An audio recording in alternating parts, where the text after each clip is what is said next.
Olá, LinkedIn, boa noite, boas-vindas nesse 1º de junho. Já quero deixar o meu abraço para vocês. Nós estamos alguns minutos além do horário que a gente combinou. E aí eu quero que vocês recebam. Eu não vou usar a palavra desculpas, mas eu quero dar um abraço em todos vocês que estão aqui esperando pela gente. A gente teve algumas questões, mas está tudo certo. Estamos firmes aqui, firmes e fortes para vocês, com vocês. Então, se puderem avisar os amigos de vocês que estavam aqui nesse perfil do LinkedIn e que tiveram que ir embora, traz a criança, traz o cachorro, vem mexendo a panela. Oi, Bia, tudo bom? Mas vem, gente, vem que vai ter prosa boa, vai ter conversa boa com essa mineira que está mais carioca agora que eu.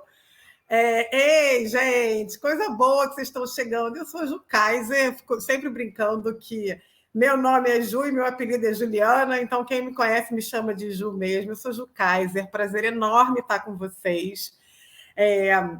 Não sei se todo mundo me conhece, eu sou fundadora da Trilha de Impacto, sou professora da UFRJ também, do MBA em Responsabilidade Social, professora lá do curso de Diversidade da PUC, estou diretora executiva da ABRH, Rio de Janeiro, Associação Brasileira de Recursos Humanos, e aqui na Trilha de Impacto a gente faz estratégia ESG para as empresas, a gente ajuda as empresas nessa jornada. A gente ajuda as empresas também a fazer hunting de talentos negros. Para quem me acompanha aqui sabe que eu sou uma entusiasta da inclusão e como uma mulher negra e como me vejo pouco nas reuniões às quais participo, tenho essa vontade, já tinha essa vontade muito grande de poder ter espaços corporativos cada vez mais pretos. É isso que eu venho fazendo nos últimos tempos, ajudando as empresas a tratarem da pauta da diversidade racial com muito afeto, utilizando comunicação não violenta, cultura da paz, para que a gente consiga, sim, olhar. Quando a gente estiver fazendo uma reunião, a gente estiver dentro do espaço corporativo, ver o nosso país representado. Então, um prazer enorme ter vocês por aqui. Mas deixa eu parar de falar de mim, porque hoje a gente tem uma convidada muito especial do LinkedIn para a Vida. Ela sabe que eu sou fã dela, e é isso, assim, é uma coisa que vocês não têm noção.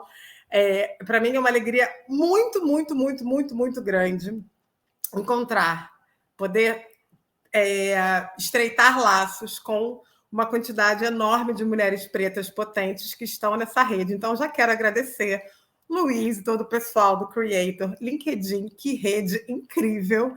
E eu tenho acompanhado aqui no LinkedIn, nos últimos 5 anos, especialmente, um crescimento grande de pessoas pretas, negras nessa rede, e é sempre uma grande alegria. Então, para a gente, sem mais delongas, para a gente começar essa noite, essa conversa, eu chamo Tânia Chaves, vou fazer uma apresentação. Tânia Chaves é comunicóloga, roteirista, ela trabalha na área de diversidade da TV Globo, é LinkedIn Top Voices, é uma mulher negra, mãe, mineira, carioca. Tânia Chaves, boas-vindas! Estou quase carioca, né, Ju? Não, tá super, gente, tá super. Agora a gente tem que marcar uma praia, né? Agora a gente vai ter que começar a avançar aí esse nível de carioquice. Pois é, porque assim, eu sou a mineira que está indo para o Rio com frequência, mas que não só vê o mar pelo Uber, assim, eu não tô só chego aí do hotel para o escritório para o hotel, enfim. E para a gente isso é um sofrimento porque a gente ama a praia. Boa noite, Ju, que alegria estar aqui, viu? Assim, obrigada pelas suas palavras. Eu adoro você, você sabe disso. Sou uma grande admiradora do seu trabalho, de tudo que você entrega. Então, estou muito feliz pelo convite. Muito obrigada, viu? Que bom, gente. Aí eu já vou fazer um spoiler aqui para vocês. Tânia Chaves literalmente correu para estar aqui com a gente, tá? Então, vamos receber com muito abraço essa mulher. Eu mandava um coraçãozinho para ela, assim, amiga, tudo bem, tá tudo certo. E aí a gente tem que entrar num processo assim, de sororidade feminina, que está sempre tudo bem. Provavelmente ela não jantou ainda e está aqui firme com a gente. Provavelmente não comeu, não sei nem se almoçou. Você almoçou, Tânia Chaves? Almocei sim, Ju. Beleza. Gente, tem muita gente conhecida aqui, coisa boa que vocês estão com a gente. A ideia da gente fazer essa conversa é que a gente está indo quase para o 2º semestre, pasmem, hoje já é 1º de junho, e a gente vai mapear um pouquinho as tendências de diversidade para esse ano. Então, A ideia é que a gente faça aqui um bate-papo, e aí assim, é chat aberto para vocês irem perguntando também, porque temos aqui duas profissionais que atuam nesta área. Eu vou fazer perguntas para a Tânia Chaves sobre como é que ela tem visto esse movimento aí de mercado. Eu não sei se todo mundo que já está aqui já esteve em lives Ju Kaiser convida, mas eu tenho sempre uma pauta. Então, vocês vão ver que eu estou olhando para vocês e estou lendo a minha pauta. E como professora que sou, eu só consigo trabalhar com o roteiro, né?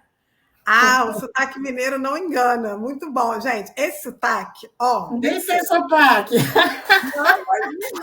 Eu tenho sotaque. Nem dá para disfarçar. As pessoas falam, Rio de Janeiro, né? Gente... Desculpa, não consigo de outro jeito. Vou te chamar carinhosamente de Taninha, porque essa pessoa fofa. O que você acha, Tânia? Assim, diversidade, equidade e inclusão, ou DEI, como a gente chama, era a grande promessa do ano, né? Enfim, inovação, etc. De que maneira, já que a gente está quase virando, né, fim do semestre, você está vendo os avanços até aqui? O que você tem aí? O que você está vendo de movimentação de mercado que te deixa otimista em relação aos avanços? Ju, acho que a gente tem muito que avançar ainda, né? Falta muito, muito, né? Num país aí que foi um dos últimos a abolir a escravidão, um país extremamente machista, racista, o país que mais mata pessoas trans do mundo. Enfim, nós temos muita coisa para equilibrar. Então, os desafios em diversidade e inclusão são gigantescos, né? São gigantescos. Mas o que me alegra é saber que a gente partiu de algum lugar, né? Se a gente pensa, e aí eu digo muito até de mim mesmo, assim, o quanto se falou sobre diversidade e inclusão nos últimos 24 meses é incomparável se a gente pensa no que se falou de diversidade e inclusão antes disso, né? E o que se falou e o que se endereçou, né? Então, eu vejo hoje as empresas mais interessadas em endereçar essa pauta e o consumidor também muito atento, né? Nós estamos diante de um consumidor que já não aceita mais esse papinho de diversidade só no discurso, né? Então, acho que a gente tem aí grandes avanços, temos aí as redes sociais como polímeros no momento, né? Então, não dá mais para falar em diversidade e não fazer diversidade de fato, porque o consumidor ele olha as redes sociais, ele percebe se a empresa realmente está praticando, se tem realmente representatividade ali nas áreas. Então, eu estou vendo um movimento que eu acredito que tende a melhorar, mas, dados os desafios, ainda é muito incipiente. Mas eu fico feliz de saber que a gente está partindo de algum lugar. Acho que isso já me alegra muito, né? E eu estou ficando muito feliz de ver, assim, até pequenas empresas, né? Muitas empresas, até pouco tempo atrás, achavam que esse papo de diversidade era só para grandes empresas, né? E hoje eu estou vendo até nas minhas palestras e que me convidam e tal, eu estou vendo empresas aí de médio e até de pequeno porte, e aí muito puxadas pelas ai, meu Deus, como é que chama as empresas? As startups, muito puxadas pelas startups, preocupadas já com isso, em portes até desde o início. Então, isso também é uma coisa que me alegra muito, pensar que as empresas não estão agora preocupando com a diversidade apenas para as grandes potências, não, né? A gente pode fazer e pensar em diversidade independente do porte da empresa. São coisas aí que estão me deixando um pouco otimista, olhando aí o copo um pouco cheio, sabe? Ai, que delícia ouvir você falar isso, porque essa é a percepção que eu tenho. Queria registrar a presença da Simone Luciano, uma querida amiga, mulher negra, também profissional da área de diversidade. Cia, um beijo, querida, que está por aqui com a gente. Tânia, eu também tenho olhado, né, também sob essa perspectiva do copo meio cheio. Você falou das startups. A gente estou fazendo processos seletivos exclusivos para pessoas negras para startups, então isso está me deixando muito, muito feliz. As startups são conhecidas por serem ambientes masculinos, heteronormativos, de pessoas brancas, e de repente, quando eu percebo, enfim, essa vontade, e aí a vontade colocando em prática, vamos incluir pessoas negras, fazer processos seletivos exclusivos, pensar no onboarding inclusivo e depois pensar em programas de mentoria para que essas pessoas se sintam acolhidas e se sintam parte do time. Eu também tenho visto também, gente, para quem está por aqui, o mercado financeiro se movimentando, especialmente os bancos de investimento, olhando para a pauta da diversidade, olhando, e aí eu vou falar um pouco da pauta com a qual eu mais trabalho com 2 pautas prioritárias, raça e gênero, olhando muito para a interseccionalidade, como ter mais mulheres negras no seu board em posições não operacionais. Então, acho que a gente tem que deixar aqui registrado de que é um movimento de virada. E, como a Tânia falou, também acho, Tânia, a gente tem muito trabalho pela frente. Então, quando as pessoas perguntam, e aí esse é um dado também, acho que para quem está por aqui, mas vocês são 2 profissionais de diversidade, vocês estão sempre juntas, a gente já fez live ano passado, né, Taninha, que tinha Ana Minuto, tinha Vitor Martins, a Débora Paiva, a Beth, enfim, da Uzoma. Sim, quanto mais, melhor, e especialmente se estamos falando de profissionais de diversidade que são negros, né? Quanto mais a gente se aquilombar, para quem leia muito das coisas que eu escrevo, tanto melhor, né? A gente vai trabalhar. Eu gosto sempre de pensar que a gente trabalha nessa perspectiva da abundância e da potência. Nós somos 7 bilhões de pessoas no mundo. Mesmo que eu queira, eu não consigo atender todas as empresas do mundo. E acho que Taninha também não consegue. Então, quanto mais, melhor. Se pudermos nos juntar num grande quilombo e começar a disseminar a informação da diversidade para todo mundo, melhor ainda, né, Tânia? Exatamente. Não tem essa, né, de ter concorrência. E a gente precisa pensar que as empresas que eu chego e o meu perfil de abordagem é um perfil que vai combinar com determinados tipos de empresas, que é diferente da maneira de abordagem e do perfil de tratar a pauta que a Juliana traz. Né? Porque às vezes as pessoas têm uma mania, Ju, de achar que negra é tudo igual, né? Fazem isso com muitos grupos racializados, né? Fazem isso com japonês, fazem isso com indígena, fazem isso com negros, né? Acho que todo mundo é igual.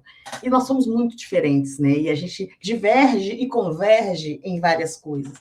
Então, por isso a gente não tem essa preocupação de tipo, mas vai estar Tânia e Ana Minuto, Tânia e Juliana Kaiser, Tânia e Beth, Ju e Débora, enfim, porque por mais que a gente trate do mesmo tema, nós temos perfis diferentes, nós somos muitas e múltiplas, e quanto mais nós estivermos entrando nesses espaços que estão, inclusive, sendo saqueados pela branquitude, porque tem branquitude por aí, tentando falar, inclusive, de pauta racial, né?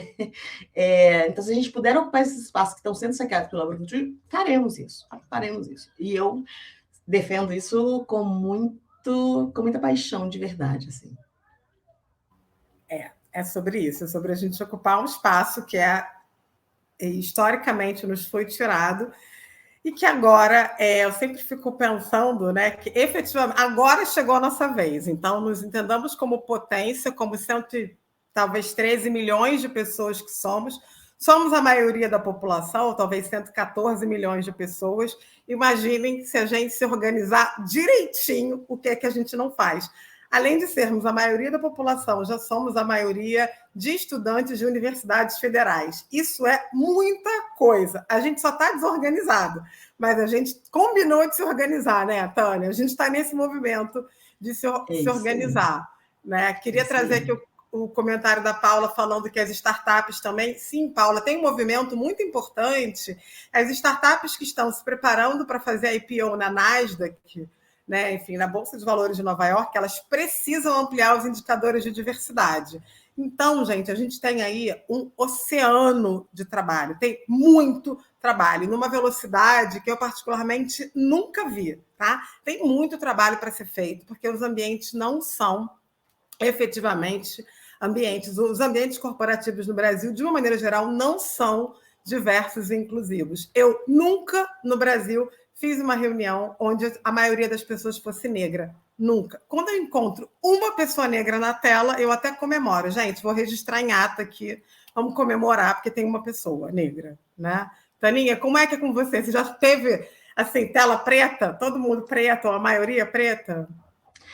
se for pensar para além, a não ser que fosse para tratar de temas de diversidade, não. E aí é muito engraçado, né, Ju? Existe um pacto silencioso entre a gente, assim como existe o pacto narcísico da branquitude, existe um pacto silencioso entre a gente, que é muito engraçado. Eu já até escrevi sobre isso aqui no LinkedIn. Quando a gente abre uma tela e tem ali uma outra pessoa negra, existe ali uma troca de olhares que ela diz muita coisa. Não sei se você vivencia isso, eu acredito que sim, né? A gente é como se dissesse assim, caramba, eu estou aqui, que bom que você também está, né? Quando a gente está nesses ambientes embranquecidos, isso é muito maravilhoso, assim. É uma coisa que é muito intuitiva e natural. Mas eu nunca tive um chefe, por exemplo, agora eu estou tendo a primeira vez toda a minha vida, eu tenho mais de 30 anos de carreira, eu estou tendo, neste momento, a primeira gestão de uma pessoa negra. Eu nunca tinha tido uma chefe negra ou um chefe negro na minha vida, na minha carreira de 30 anos.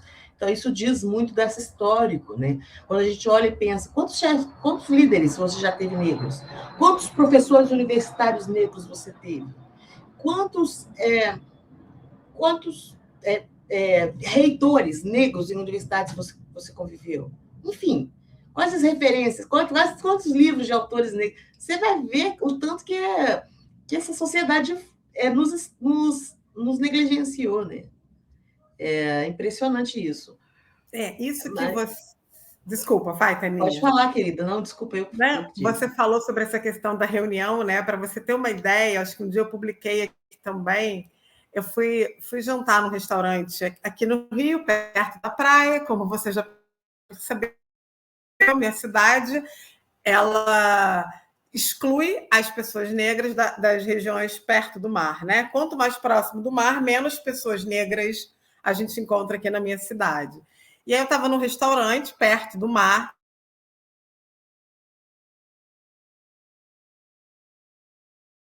Opa, tô doida para saber a história da Ju, mas ela travou aqui para mim. Imagino que tenha travado para vocês também, né? Eu vou aqui continuar falando e aí eu espero que a Ju volte, porque ela travou lindamente aqui para mim. Depois coloque aqui no chat, por gentileza, se ela está travada para vocês também. Ou se sou eu que travei, né? Mas, enfim, é muito interessante isso, Vânia. É um código de irmandade, né? É um código... E é muito interessante que em todos esses lugares, assim, travou, né? Então, beleza, gente. Vou continuando aqui. A gente estava combinando de falar um pouco de tendências de diversidade e inclusão. A mim vocês ouvem, né? A mim vocês ouvem.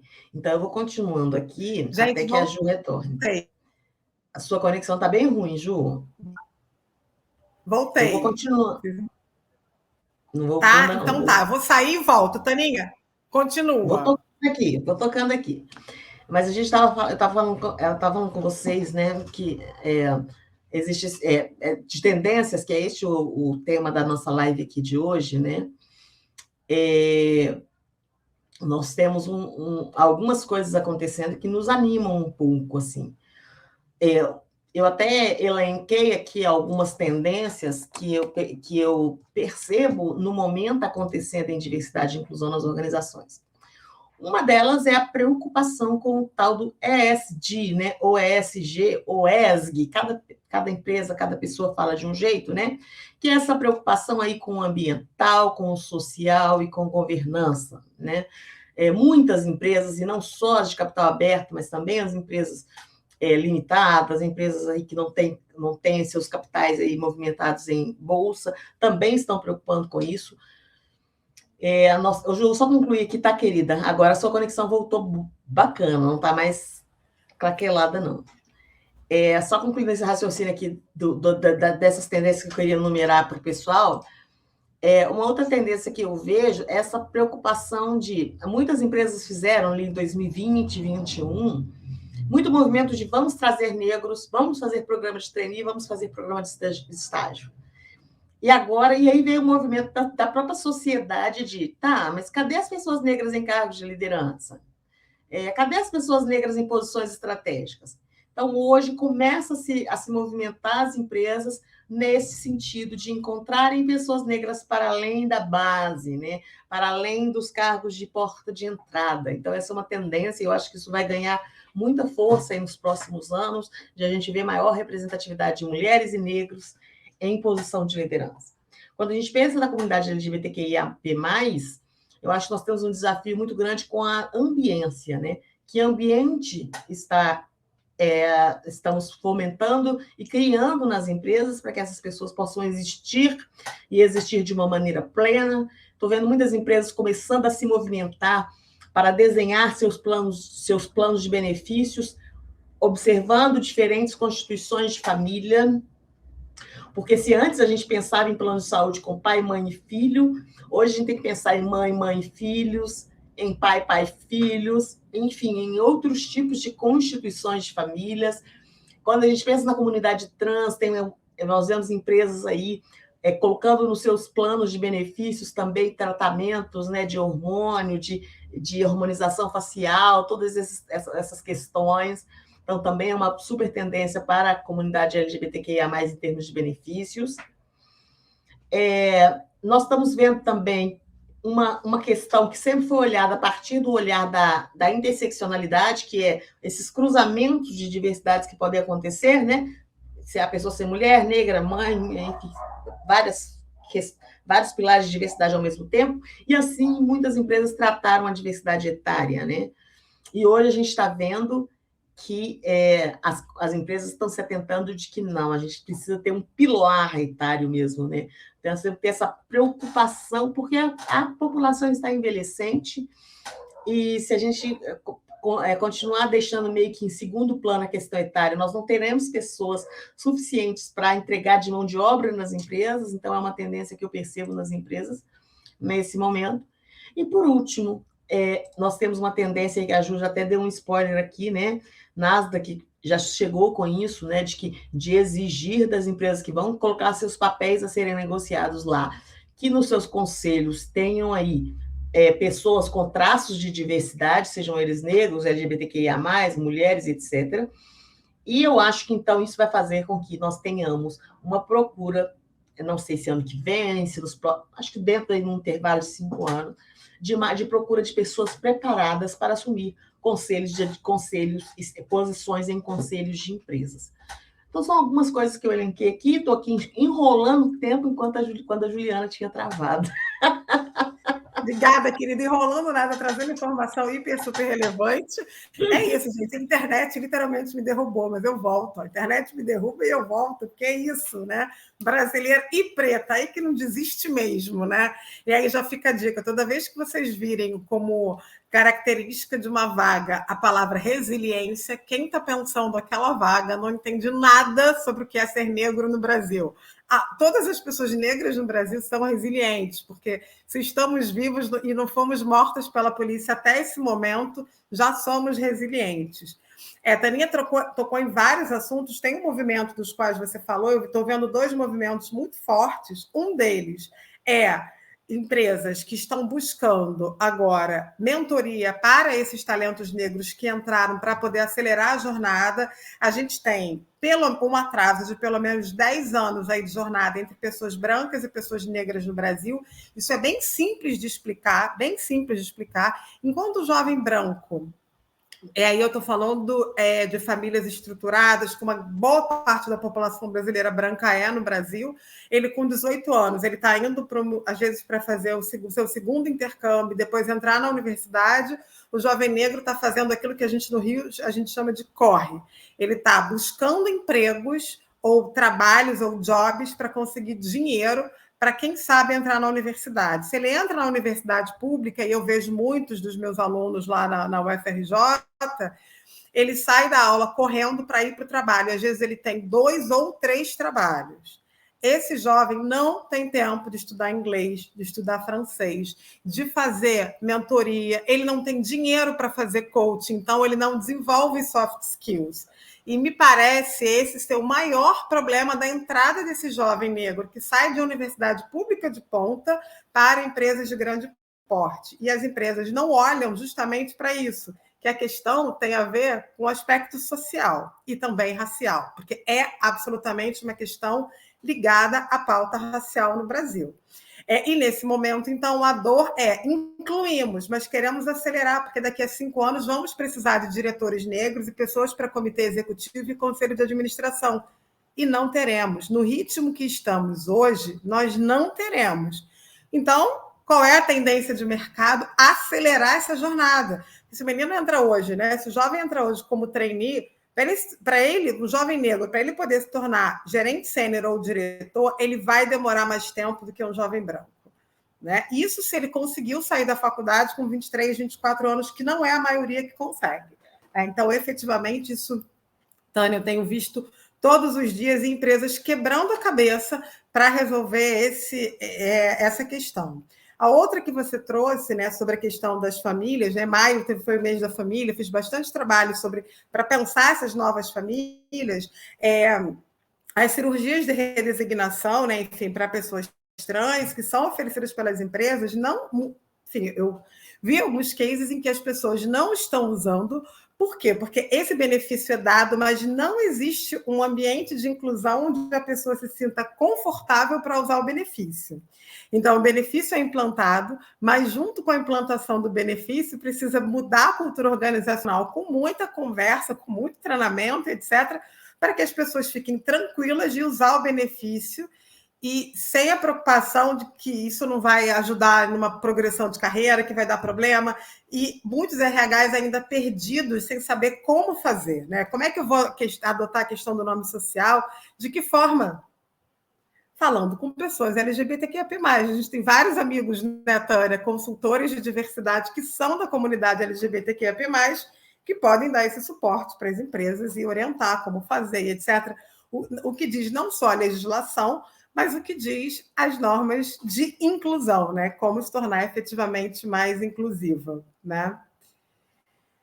Taninha, tem uma outra pergunta aqui para você, que é um pouco sobre o que você recomenda, né? Enfim, falando desse cenário que você trouxe, também falou sobre a questão 50+, em termos de mudança organizacional nesse momento, aí, nesse quase segundo semestre de 2022, em prol da diversidade. O que você acha que precisa dar uma acelerada aí para mudar a questão da cultura para os programas serem melhor implementados?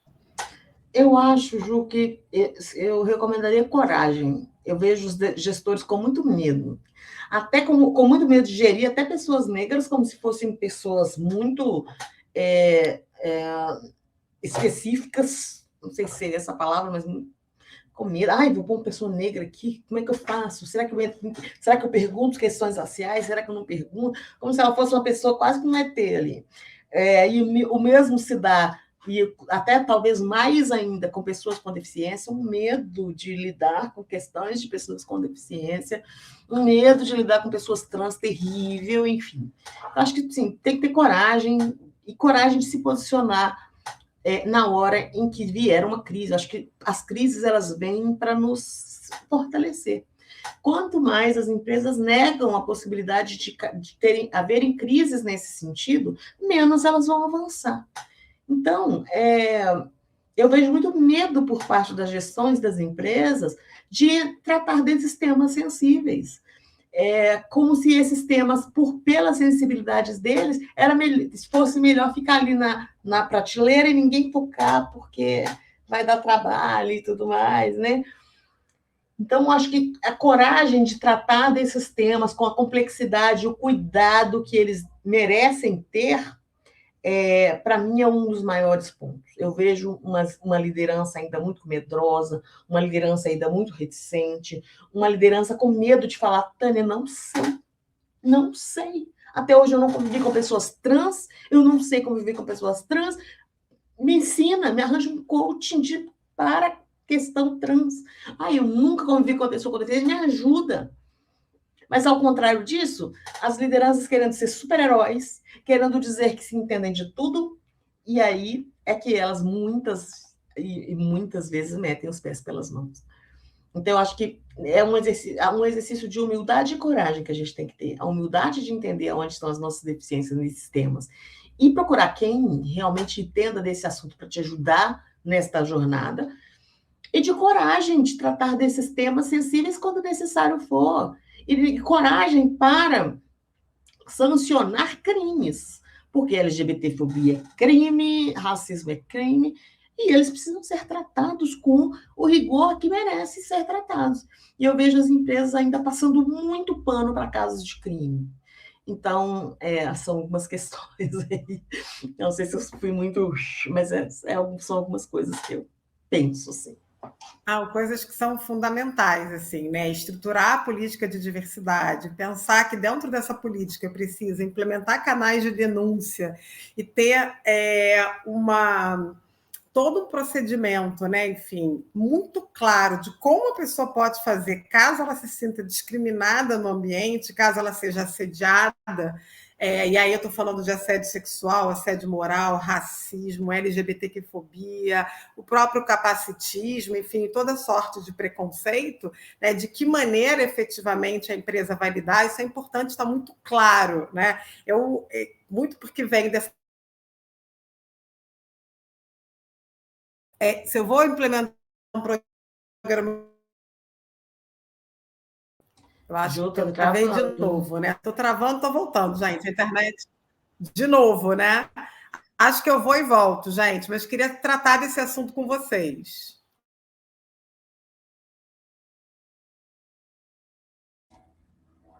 Bom, enquanto a Ju volta, a Lúcia, querida, Lúcia Ciolano, fala que Tânia gostaria que falasse um pouco mais sobre o público 50 mais.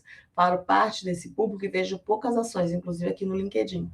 É isso, Lúcia, a gente vê mesmo. Ainda temos um tema que as empresas não estão priorizando, ainda é um tema que as áreas de diversidade ainda não estão colocando como estratégia 1, mas que nós estamos num país envelhecente, num mundo envelhecente, né? Um mundo que está envelhecendo. Então, nós precisamos tratar dessa pauta e precisamos entender que é altamente preconceituoso achar que mão de obra boa é mão de obra jovem, né? Vamos lá, Ju. Pode continuar seu raciocínio, querida. Está travada de novo? Travou de novo.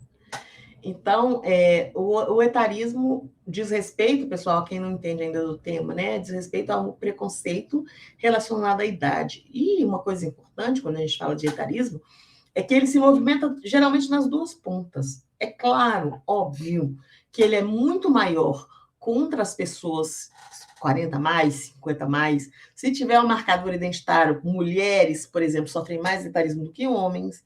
Se forem mulheres negras, vão sofrer mais, porque vão estar somando aí outros preconceitos. Mas ele também vai se movimentar com relação às pessoas mais jovens. Então, muita gente desacredita, por exemplo, fala que a pessoa é jovem demais para assumir um cargo de liderança, que é jovem demais para dar uma opinião, que é imaturo. Então, o etarismo é esse movimento essa forma de preconceito que se dá quando você marca e delimita espaços ou acessos de acordo com a idade das pessoas. Ju, agora acho que você voltou. Acho que eu voltei, gente. Está assim, está animado. Falava sobre. Você estava falando de etarismo, ótimo, já respondeu aqui uma questão. Eu vou, mas eu volto. Como eu falei para vocês, a internet hoje quer me derrubar, mas tudo bem, a gente vai e a gente volta. Eu falava sobre essa questão do código de conduta e como tem muito medo de falar isso, né? Eu sempre gosto de falar com os meus parceiros, as empresas queridas, parceiras, eu não chamo de clientes, parceiras, por favor, me chamem antes da crise, né? Mitigar passivo racial, porque a empresa não fez uma intervenção efetiva no caso de racismo, no caso de discriminação, e aí o colaborador vai para as redes sociais se sentindo a pior pessoa do mundo, a pior coisa, né? Quando eu sou chamada nesses casos, eu vou, acolho, mas falo, gente, a gente precisa fazer esse acompanhamento e deixar essa orientação muito clara. A pessoa colaboradora precisa ficar tranquila de que esse é um espaço seguro para ela ser quem é. Ela vai ter trança, ela vai ter dread, ela vai usar black, ela vai raspar o cabelo, vai vir com o ori coberto, com um grande turbante, cheio de guia de candomblé, e ela vai trabalhar sem maiores perguntas, porque o que importa é o trabalho que ela realiza e não a aparência que ela tem, né? Então, acho que ter essa conversa muito objetiva, muito clara, bem, bem importante.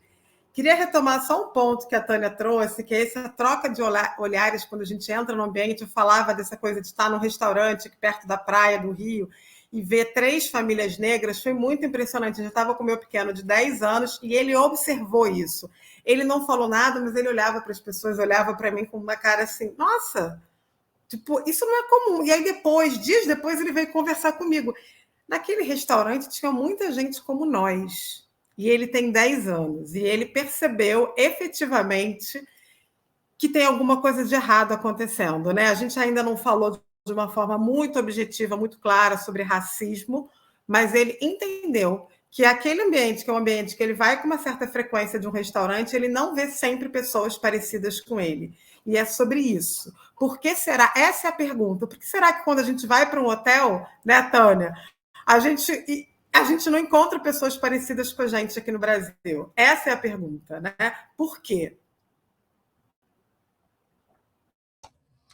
Pois tem um porquê, né? Assim, tem um porquê histórico, né? Que é desde quando a gente pensa ali na abolição da escravatura, que uma abolição bem entre aspas aqui, em que essas famílias negras. Você consegue me ouvir, Tânia? Estou te ouvindo. Você não está me ouvindo? Travou de novo, né? Travou. Tá. Quando a gente pensa que essas famílias negras foram largadas à própria sorte, sem qualquer plano ou qualquer apoio, incentivo do governo, para que elas pudessem ali se organizar e viver com o mínimo de dignidade, nós vamos, então, fazer a maioria pobre desse país, né? A maioria pobre desse país, a maioria das favelas desse país é negra. E aí, na hora que esse corpo negro está em outros lugares que não sejam esses da subalternidade, ele tem sempre esse estranhamento, né? E quando a gente se encontra nesses lugares, encontra iguais, acontece esse pacto silencioso também, que é muito interessante isso acontecer. E acontece desde criança, né? Por isso que seu menino já está observando, porque não tem como não perceber, né? A gente não vê iguais a gente ali, e a gente vai percebendo isso durante toda uma vida, né? Enfim, é isso, Ju. Queria, assim, a gente está chegando quase no final da nossa conversa, de uma conversa Já? assim. Já, ó, daqui a pouquinho a gente já está. Depois a gente vai abrir aqui para as perguntas, ver se as pessoas têm perguntas aqui. Então, acho que vai ser. Mas eu queria falar o seguinte, Taninha, a gente está aí assim, falando aí de pilar racial, a gente está há 5 meses daquele mês que todo mundo lembra da importância de ter pelo menos uma pessoa negra, né, no time, e aí essa pessoa negra, em geral, ela é chamada para falar sobre pauta racial, enfim, né? Novembro vai chegar daqui a 5 meses. Como é que você acha que a gente pode ajudar as empresas a não utilizarem a data de novembro como um momento de comemoração pontual, assim? O que você acha que a gente pode fazer? A gente que está aqui no LinkedIn escrevendo, se não todo dia, quase todo dia, sobre o mesmo assunto, as pessoas perguntam, Juliana, você não cansa? Eu falei, não, gente, eu só vou...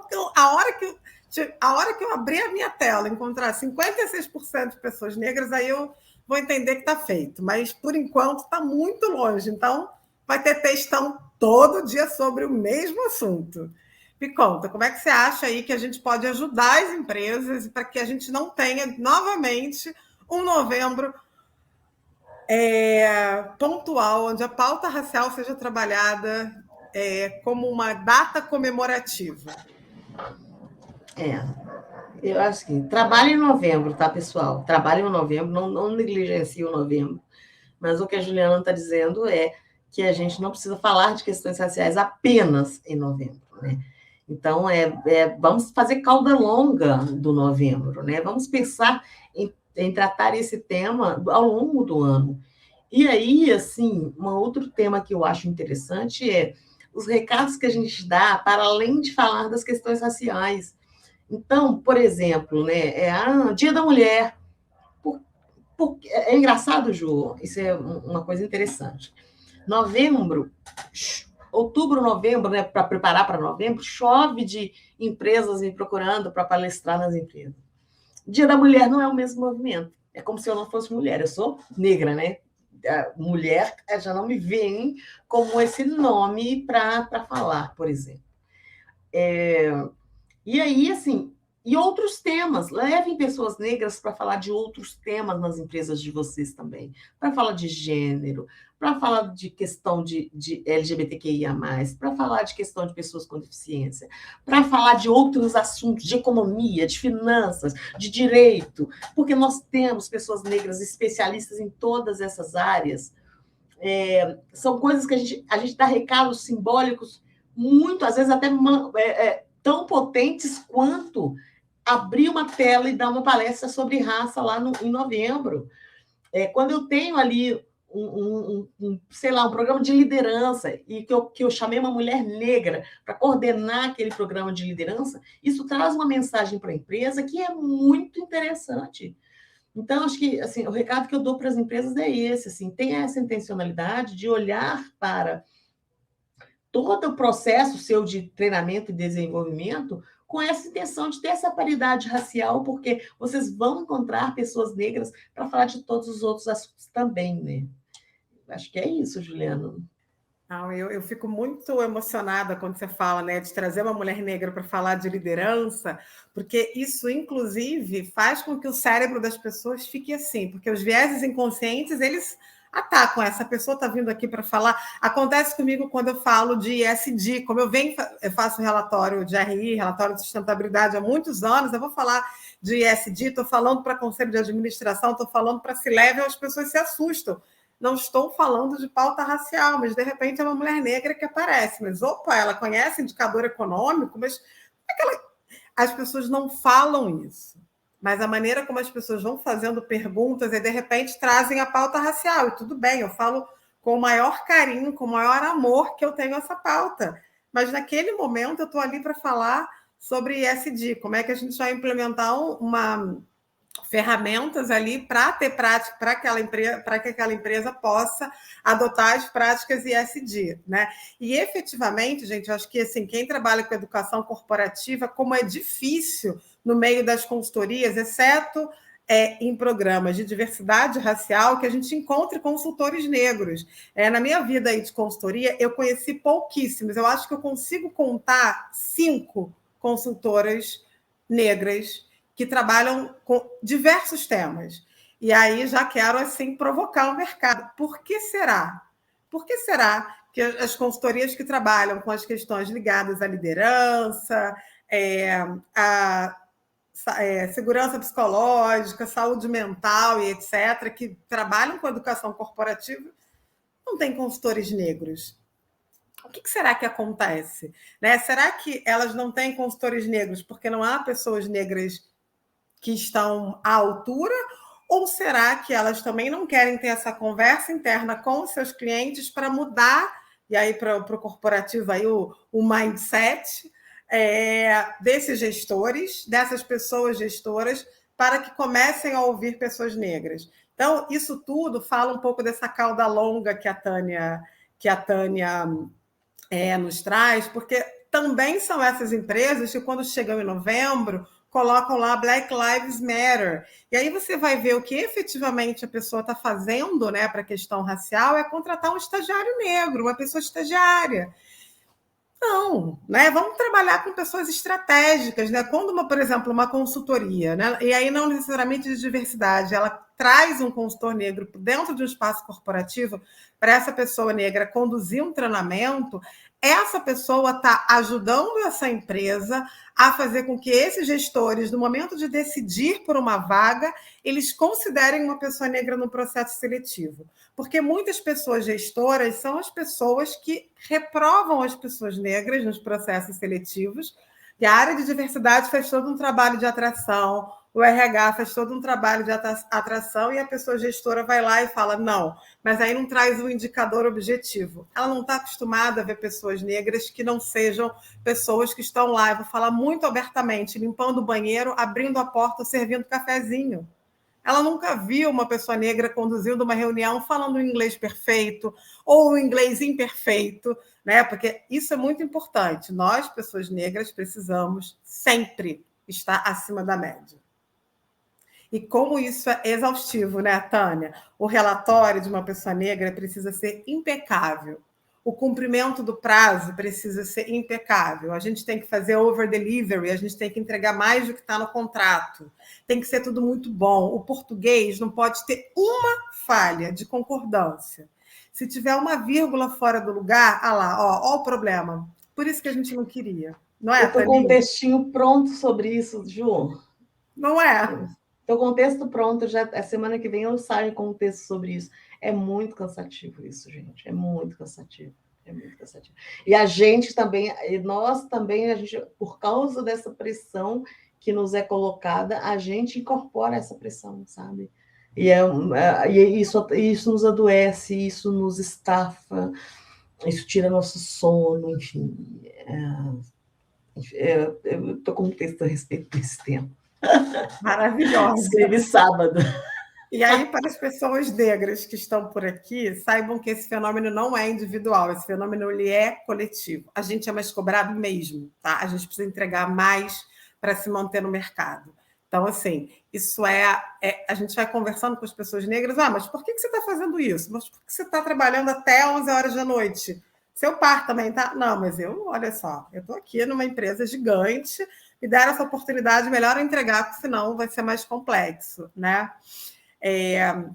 Então, eu acho que a ideia aqui é um pouco inspirar vocês para que vocês repliquem o máximo possível. A gente quer ver um LinkedIn muito preto o ano inteiro, né? Eu acho que a gente já tem, né, Taninha, na rede uma mudança aí. As pessoas negras não só estão na rede, mas estão falando das suas questões. E aí, quando a gente fala das questões, a gente entende que essas histórias não são únicas, que são histórias de um coletivo e que existe sim um pacto de branquitude que nos exclui, que nos coloca para baixo. E quando a gente se dá conta disso, a gente consegue ganhar poder. Eu não gosto da palavra empoderamento, prefiro pensar em que a gente ganha poder, porque a gente fala, opa, estão aqui puxando meu tapete, estão aqui me bypassando. Mas também estão bypassando outras pessoas negras. Por que será que estão fazendo isso? Né? Será que é só comigo? Vou ali conversar com alguém. E a gente vai vendo que esse fenômeno é coletivo. Isso quando pessoas negras não ganham menos que pessoas brancas executando a mesma função. Né? Acho que tem umas perguntas aqui. A Annelise está perguntando como é que eu lido com essa posição das pessoas. Annelise, me ajuda. Qual das posições? Da coisa da barra mais alta, né? Desse estereótipo? Me ajuda para a gente... A Vânia está dizendo que a gente se complementa.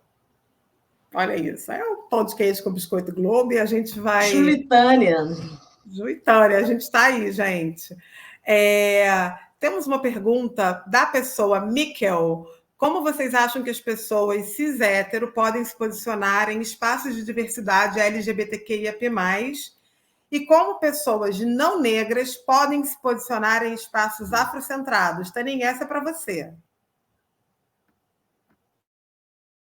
Só um minutinho que eu estou relendo aqui. Como vocês acham que pessoas cis-hétero podem se posicionar em espaços de diversidade LGBTQIA+. Se posicionar entendendo de que lugar parte o seu posicionamento. Então, ela tem que se posicionar dizendo que ela está ali no papel de aliado. Assim como pessoas brancas podem se posicionar em questões raciais a partir do papel de aliado. Então, a minha fala como pessoa cis heteronormativa está aqui neste lugar de um aliado, não é no lugar da vivência LGBTQIAP+. Eu acredito que é isso. A mesma coisa, eu acho que se movimenta para negros também. Acho que lugar de fala, as pessoas entenderam erroneamente um conceito que a Djamila trouxe para a gente, né, de lugar de fala, e outras pessoas já trouxeram também. E aí muita gente fala assim, né? Não vou falar sobre isso porque não é lugar de fala. Gente, todo mundo tem lugar de fala. Desde que você pontue de onde parte a sua fala, todo mundo tem lugar de fala. Desde que você não assuma um protagonismo que não é seu, todo mundo pode falar. O que você precisa saber é de onde parte a sua fala e de quem é o protagonismo naquela fala. Então, sabendo isso, todo mundo pode se posicionar. É isso. Joia, Taninha. A pergunta aqui da Annelise, vou responder essa. A Annelise fala que a galera se surpreende quando me vê nesses espaços. Bem, Annelise, acho que eu passo por isso desde que eu comecei a dar aula em universidade pública aos 22 anos. isso tem muito tempo, não entremos aqui na questão do etarismo, mas isso tem muitos anos. Até os alunos ficavam assim, mas a professora está atrasada. Eu dizia, gente, a professora sou eu. E na época eu usava tranças. E isso era uma coisa muito estranha para os alunos, eles não conseguiam, mas é você, professora? Era essa pergunta com o dedinho assim. Pois é, sou eu a professora. Vamos lidar com isso? Era roda de conversa para eles conseguirem entender que era eu a professora, que ia ter avaliação, que eu sou criteriosa, que eu dou feedback, que eu me coloco à disposição, mas adoro uma BNT, adoro ficar lendo ali o trabalho, discutir bibliografia e tudo mais. Isso era muito estranho. Então, Annelise, eu sempre joguei, são muitos anos de análise, eu faço análise desde pequena, tá? Eu acho que isso me ajuda muito, assim, gente, eu sou fã do Freud e dos seus discípulos, assim, eu acho que psicanálise ajuda a gente a ter muita clareza, então eu tenho clareza de quem eu sou, clareza de onde eu quero chegar, eu tenho clareza do meu propósito, dos meus valores, e eu sei que o incômodo é do outro, tá? Então, assim, esse incômodo do outro eu tiro de mim para não ter a carga, para não essa carga não vir para mim, eu deixo no outro. Então, desde abordagens da pessoa perguntar onde eu vou, e eu respondo para a pessoa onde você vai, né? Então, assim, gente, questões de racismo mesmo declarados, já sofri, então, acho que toda pessoa negra tem histórias para contar. E eu, como sou uma pessoa do diálogo e de surpreender o outro, né? Porque para mim isso é muito imediato. Eu tenho muita consciência de classe também e muita consciência racial. Então eu identifico os estereótipos muito longe e coloco o outro. Eu faço aquilo que o Preto Zezé chama de falar ele tem um nome para isso que é muito interessante. Eu esqueci agora, mas que é o desconforto pedagógico, que você deixa o outro desconfortável para o outro entender. Porque a pergunta, né, se eu estou me hospedando no hotel XYZ, se eu estou realmente naquele hotel, ela só existe porque eu sou negra. A pergunta mas por que você já viajou tanto para fora do Brasil? Ela só existe porque eu sou negra. Porque se eu fosse uma pessoa branca, ninguém ia perguntar, ué, mas você tem uma reunião na Europa, não sei o quê. Tem. Mas por quê? Por que você está me perguntando por quê? Por que te incomoda tanto? Qual é a questão que está te incomodando? É a cor da minha pele que te incomoda? Aí a pessoa fica desconcertada. E aí ela fica, não, Juliana, que isso? É porque eu estou curiosa. Peraí. Está curioso sobre o meu trabalho ou sobre o meu perfil de vida?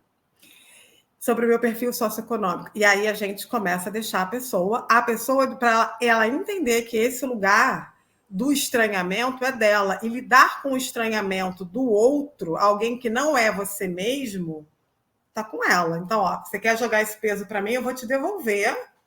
Dorme com esse barulho. E, em geral, as pessoas voltam para falar, tá? Quando são pessoas que me conhecem, elas voltam. Juliana, você acha? Eu falo, acho o quê? Porque a pessoa está se perguntando se ela teve alguma atitude racista. Eu falei, acho o quê? E aí, até a pessoa dizer o que... Sabe? Não, mas... Então, vamos falar sobre... Você quer falar sobre isso? Você faz terapia? Aí eu falo para a pessoa fazer terapia. Você faz terapia? Pois eu acho que você precisa. O problema está com o outro. Sabe? Porque senão, gente, aí eu não sei quantas pessoas negras têm vendo a gente, fica muito pesada a jornada. A nossa jornada é a rolê das pessoas pretas. Nesse país racista, é um rolê diferente. Então, a gente não precisa tornar isso aqui um segundo navio negreiro. A gente já fez uma travessia, a gente é sobrevivente. E a gente sobrevive a essa polícia violenta, né? Que mata um jovem negro a cada 23 minutos aqui. Eu que tenho uma criança negra, já ainda criança, mas já tenho as minhas questões para lidar, muito sérias. Então, deixar o incômodo com o outro. A Annelise está falando de psicanálise. Olha só, uma pessoa analisada aqui com a gente, Tânia Chaves.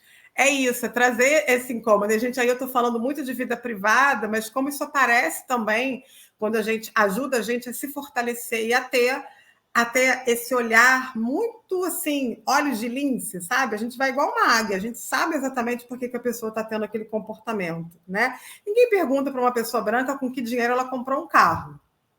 Pergunta, que dinheiro? A pessoa tem um carro e ponto. Por que as pessoas perguntam para pessoas negras? Não é mesmo, Tânia Chaves? Por que será? Queria que você deixasse um recadinho aqui para a gente está indo para o final da nossa conversa. Perspectivas aí para esse final de 2022. Queria que você deixasse um recado para as empresas. Eu sei que muitas pessoas vão assistir depois dessa live. Um monte de gente falou que não ia conseguir hoje, mas vai ficar no LinkedIn.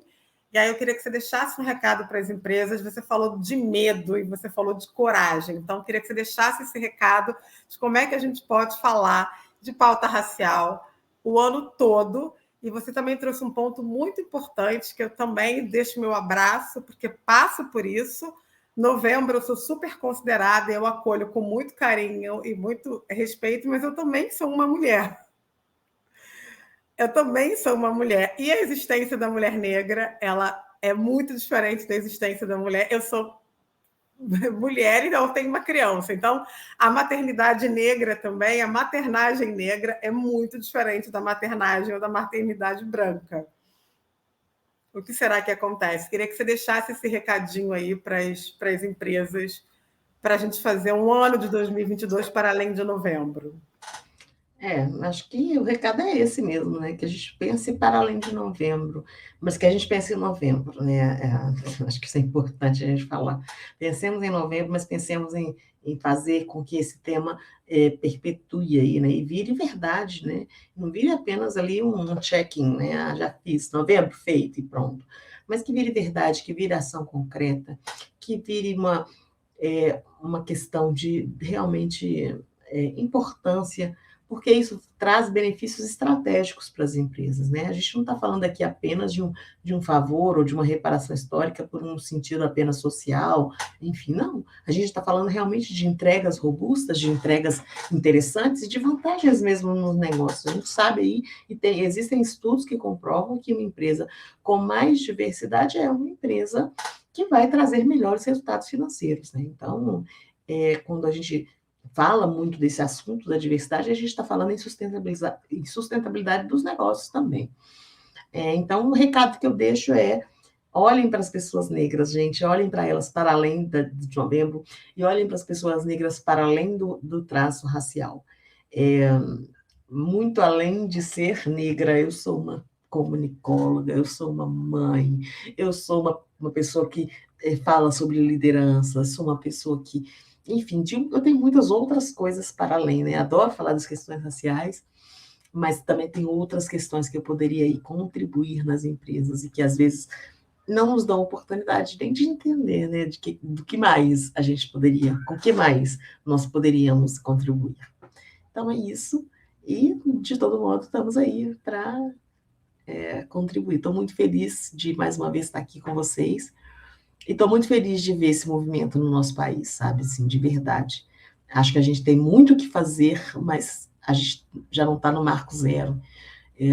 Eu vivi no marco zero, assim, praticamente no marco zero. Não estou aqui falando e desmerecendo e esquecendo de todo mundo que pavimentou esse caminho antes, né, que a gente sabe que teve muita gente aí que morreu e tudo mais, mas os desafios que eu vivi já são diferentes dos desafios que uma pessoa de 24 anos que está entrando no mercado agora está vivendo e que meu filho que tem 15 vai viver. Então, assim, eu olho para esse futuro com um pouco mais com um pouco de perspectiva positiva, um pouco mais, assim. Então, isso já de todo modo, já é saber que a gente está avançando. Devagar, mas nós estamos avançando. Obrigada pela oportunidade, viu, João? Tânia Chaves, maravilhosa. Esqueceu de falar, gente, que ela é uma roteirista de mão cheia.